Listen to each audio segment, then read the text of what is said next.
Class 10 का पहला chapter का सेक्शन 4 है the making of Germany and Italy. Germany और इटली वर्ल्ड के दो नए देशों में से 1871 से पहले ये दोनों देश दुनिया में नहीं थे। जर्मनी 1871 में बना, इटली 1870 में बना था। ये दोनों देशों का बनना नेशनलिज्म के आइडियोलॉजी की जीत मानी जाती है। यूरोप में 18th सेंचुरी में नेशनलिज्म का आइडियोलॉजी फैला था मिडिल क्लास के लोगों के बीच, और मिडिल क्लास के लोग ही जर्मनी और इटली में जो है जर्मनी और इटली को नेशन स्टेट बनाने की कोशिश इसके बाद करना शुरू किए थे। 1848 में जर्मनी के मिडिल क्लास के लोगों ने अपने तरफ से पूरी कोशिश की कि जर्मनी को एक नेशन स्टेट बनाया जाए, लेकिन उनकी कोशिश सफल नहीं हुई।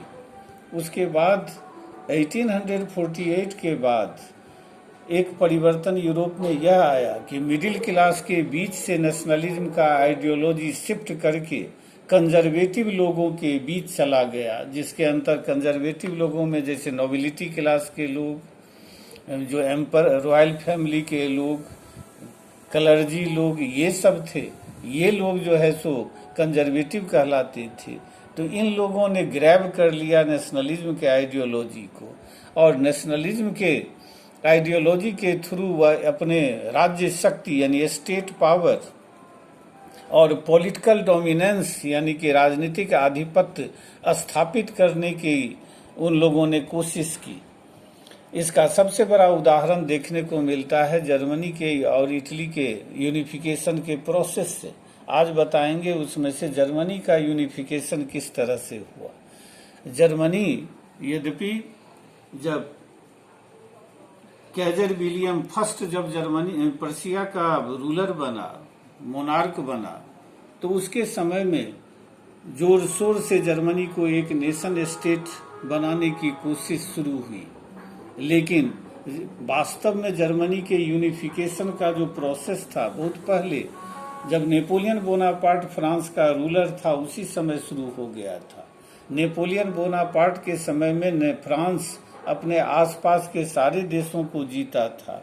उसमें वे इलाके भी शामिल थे जो आज जर्मनी कहलाते हैं, और इस जर्मनी के इलाके में उस समय लगभग 200 राज्य हुआ करते थे, छोटे बड़े। नेपोलियन बोनापार्ट ने इन राज्यों को एक दूसरे में मिलाते हुए इनकी संख्या 39 कर दी, और 39 जर्मन स्टेट्स का एक कॉन्फेडरेशन बनाया जिसको राइन कॉन्फेडरेशन के नाम से जाना जाता था।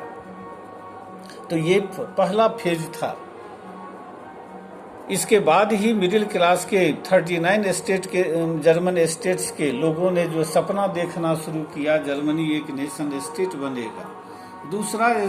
दूसरा स्टेप जर्मनी के यूनिफिकेशन का उस समय शुरू हुआ जब प्रशिया के पहल पर एक कस्टम यूनियन जोलबेराइन 1834 में बनाया गया और इसके अंतर्गत जो अब यह व्यवस्था की गई कि 39 जर्मन स्टेट्स के लोग एक दूसरे राज्यों में बिना किसी रुकावट के आ जा सकेंगे। व्यापारी जो है सो एक राज्य से दूसरे राज्य में बिना किसी रुकावट के आ जा सकेंगे। वस्तुओं का एक जगह से दूसरे जगह आना जाना बिना किसी बाधा की होगी। ये तो जोलबेराइन की स्थापना ने एक इकोनॉमिक यूनिफिकेशन का मार्ग प्रशस्त किया और यही इकोनॉमिक जो यूनिफिकेशन था जर्मनी के 39 स्टेट्स का, वही बाद में पॉलिटिकल यूनिफिकेशन का जो है सो मार्ग प्रशस्त किया।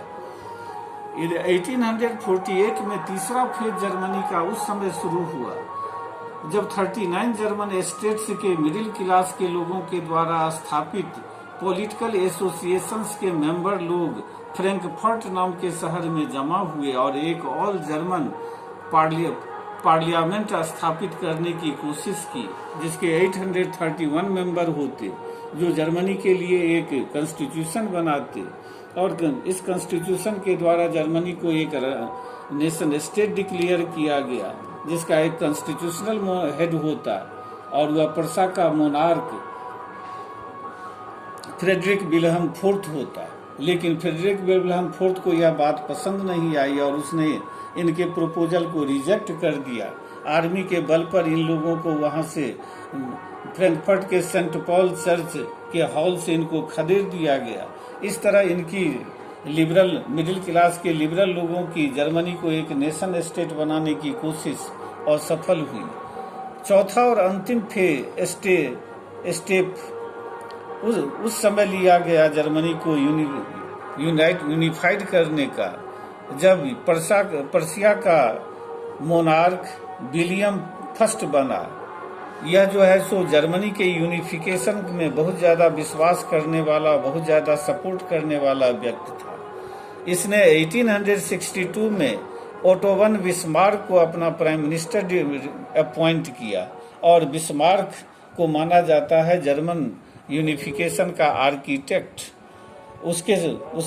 उसने यह सोचा कि जर्मनी के यूनिफिकेशन का प्रोसेस पर्शिया के आर्मी और ब्यूरोक्रेट्स के माध्यम से ही की मदद से ही हो सकता है। उसने यह भी समझा कि जर्मनी के यूनिफिकेशन के मार्ग में सबसे बड़ी बाधा जो है सो ऑस्ट्रिया है। बिस्मार्क ने यह भी सोचा कि जर्मनी को एक यूनिफाइड कंट्री बनाने के लिए पर्शिया को 3 लड़ाइयां लड़नी पड़ेगी और उसने ये 3 लड़ाइयां, एक डेनमार्क के अगेंस्ट 1864 में, दूसरा ऑस्ट्रिया के अगेंस्ट 1866 में और तीसरा फ्रांस के अगेंस्ट 1870 और 71 में लड़ा, जिसमें पर्शिया की जीत हुई। और इसी के साथ जो है फ्रांस के राजधानी पेरिस के राजा के महल द पैलेस ऑफ वर्साइल में जनवरी 1871 में पर्शिया के मोनार्क विलियम फर्स्ट को जो है सो जर्मन नेशन का क्राउन एम्परर डिक्लेयर किया गया और इसी के साथ जर्मनी जो है सो एक नेशन स्टेट बना।